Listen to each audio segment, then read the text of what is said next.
толықтай суды шығармағанмен ішіндегі біраз мөлшердегі суды шығарып аламыз. Шығарып алғаннан кейін тегіс жерді қараймыз. Тегіс жерді қараймыз. Тегіс жерге пострадавшийді жатқызамыз. Жатқызғаннан кейін оның пульсін тексереміз.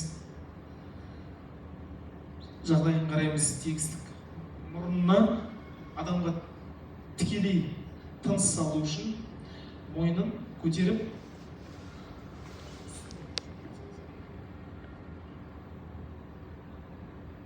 мойнның астына кез келген зат бола береді. Өзінің киімі болмаса осындай сүлгі, сол затты мойнның астына көтеріп саламыз.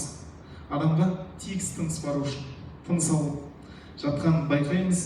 Және де адамның пульсін тексереміз деп айтамыз ғой, жаңағыдай сознаниясын тексереміз деп.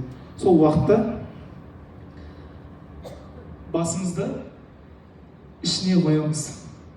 Ішіне қойған уақытта адамның реакциясын көруге болады. Дем алып жатыр ма, алып жатқан жоқ.